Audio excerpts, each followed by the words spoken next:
नमस्कार। हिमाचल बुलेटिन में आपका स्वागत है। पेश हैं आज के समाचार। मुख्यमंत्री श्री जयराम ठाकुर ने आज शिमला में पर्यावरण विज्ञान एवं प्रौद्योगिकी विभाग द्वारा आयोजित सुदृढ़ हिमालय सुरक्षित भारत जलवायु परिवर्तन सम्मेलन 2021 की अध्यक्षता की। इस अवसर पर मुख्यमंत्री ने कहा कि जलवायु परिवर्तन के कारण पारिस्थितिकी तंत्र पर विपरीत प्रभाव पड़ रहा है। जलवायु परिवर्तन के प्रभाव को कम करने के लिए हमें जमीनी स्तर पर ठोस उपाय करने की आवश्यकता है। उन्होंने कहा कि हिमाचल प्रदेश सरकार सिंचाई सुविधाओं को मजबूत करने, कृषि उत्पादन बढ़ाने, सामाजिक आर्थिक स्थिति में सुधार करने, आर्थिक सुरक्षा और ग्रामीण बुनियादी ढांचे जैसे पर्यावरणीय स्थिरता, जलवायु परिवर्तन अनुकूलन और दीर्घकालिक सामुदायिक सशक्तिकरण पर ध्यान केंद्रित कर रही है। मुख्यमंत्री ने कहा, जब हम ये मान करके चल रहे हैं कि आने वाले जनरेशन के लिए, आने वाले समय के लिए ये बहुत बड़ी चुनौती है और इसके लिए हम अपने आज के इस दौर में क्या कंट्रीब्यूट कर सकते हैं, किस प्रकार से लोगों को जागरूक कर सकते हैं, कुछ किस तरह से साइंटिफिक तरीके अपना सकते हैं ताकि आने वाले समय में ये जो चुनौती हमारे सामने आई उसका हम सामना करने की परिस्थिति में हो सके। और जलवायु परिवर्तन आज के दौर में ये पूरे विश्व के लिए एक चिंता का विषय बना हुआ है और चिंता का विषय ये इसलिए बना है कि हम इस दुनिया की भागदौड़ में इस कदर भागते जा रहे हैं। एक मानव स्वभाव की सबसे बड़ी एक विडंबना ये है कि जैसे जैसे हम आगे बढ़ते जा रहे हैं तरक्की के रास्ते पर, हम कोशिश करते हैं कि हम प्रकृति से, हम नेचर से ज्यादा हासिल करें, जल्दी से जल्दी हासिल करें। और उस दौर में हम बहुत बड़ी क्षति प्रकृति को पहुंचा रहे हैं, नेचर को पहुंचा रहे हैं। ये मैं समझता हूं कि हमारे लिए हम सब लोगों के लिए एक आने वाले समय के लिए बहुत बड़ी चिंता का विषय बनेगा। पर्यावरण को क्षति पहुंचा करके, नुकसान पहुंचा करके हम प्रगति की राह पर आगे बढ़ने की अगर हम कोशिश करेंगे तो मुझे लगता है कि वो भी उचित नहीं होगा। सामंजस्य बनाने की आवश्यकता है, तालमेल बनाने की आवश्यकता है, प्रगति भी हो, इंडस्ट्री भी आए, लेकिन उसमें इंडस्ट्री में आज के इस युग में जो टेक्नोलॉजी ने एक बहुत महत्वपूर्ण रोल कर दिया है, जिसमें हम प्रदूषण को कम कर सकते हैं और पर्यावरण के ऊपर कम उसका प्रभाव हो, उस बात को सुनिश्चित कर सकते हैं। उस दिशा में जाने की आवश्यकता है। हिमाचल प्रदेश में हमने पर्यावरण की दृष्टि से बहुत बेहतरीन चीजें करने की कोशिश की है। प्लास्टिक को हमने 2009 के बाद बिल्कुल प्रतिबंधित किया हुआ हिमाचल प्रदेश में, और प्लास्टिक फ्री हिमाचल प्रदेश, जिसको हम कह सकते हैं पॉलीथीन फ्री। श्री जयराम ठाकुर ने कहा कि राज्य में सतत विकास और पर्यावरण की सुरक्षा सुनिश्चित करने के लिए कई महत्वपूर्ण कार्य किए हैं। वातावरण में कार्बन डाइऑक्साइड के स्तर को कम करने के लिए प्रदेश सरकार हरित ईंधन जैसे जल विद्युत और सौर ऊर्जा के प्रयोग पर ध्यान दे रही है।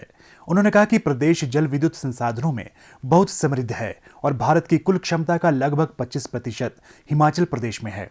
राज्य की कुल जल विद्युत क्षमता में से अभी तक 10,519 मेगावाट का दोहन किया जा चुका है।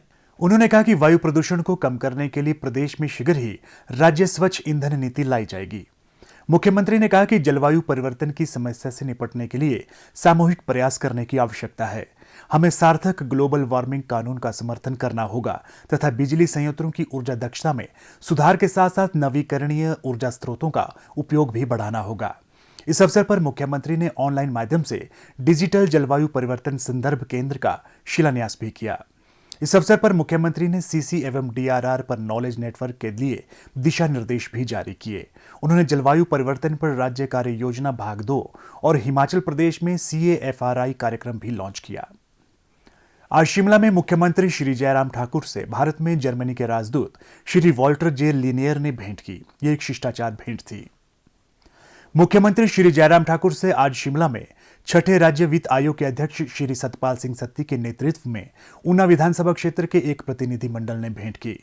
प्रतिनिधिमंडल ने मुख्यमंत्री को अपनी विभिन्न मांगों से अवगत करवाया। मुख्यमंत्री ने प्रतिनिधिमंडल को आश्वासन दिया कि उनकी मांगों पर सहानुभूतिपूर्वक विचार किया जाएगा।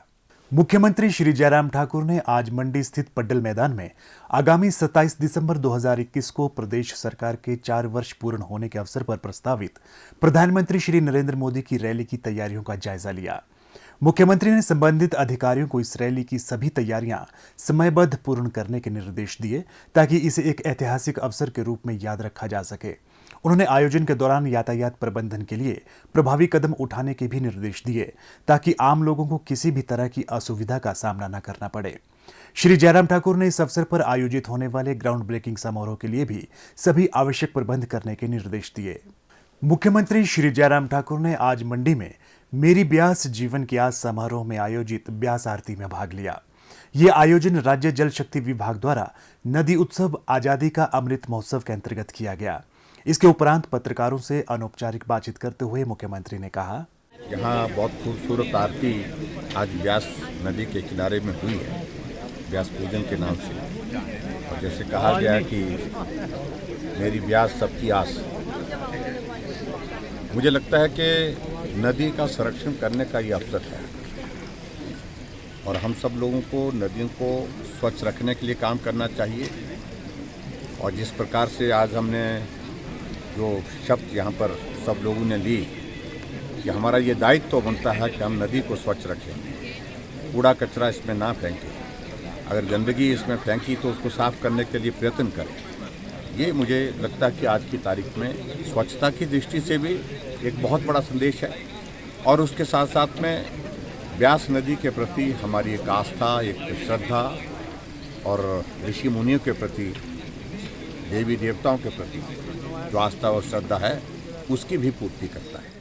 इससे पूर्व मुख्यमंत्री ने एकादश रुद्र मंदिर में पूजा अर्चना भी की। उन्होंने ब्यास नदी को स्वच्छ एवं प्रदूषण मुक्त रखने की शपथ भी दिलाई। स्थानीय पाठशाला के विद्यार्थियों ने इस अवसर पर आकर्षक सांस्कृतिक कार्यक्रम प्रस्तुत किया।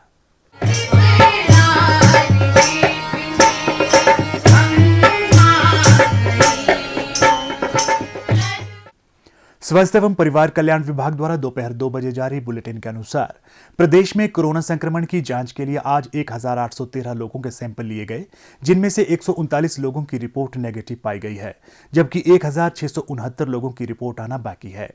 अभी तक 39,57,936 लोगों की जांच की जा चुकी है, जिनमें से 37,28,024 सैंपल की जांच नेगेटिव पाई गई है। प्रदेश में कुल 2,28,235 लोगों में कोरोना वायरस के संक्रमण की पुष्टि हुई है, जिनमें से 2,23,887 लोग इस बीमारी से ठीक हो चुके हैं और 483 व्यक्ति उपचाराधीन हैं। हिमाचल बुलेटिन देखने के लिए सब्सक्राइब करें YouTube channel IPR Himachal, follow करें ट्विटर @DPRHP, लाइक करें Facebook page information and public relations department Himachal Pradesh, visit करें वेबसाइट www.himachalpr.gov.in। इस अंक में इतना ही। कल फिर होगी मुलाकात, दीजिए इजाजत, नमस्कार।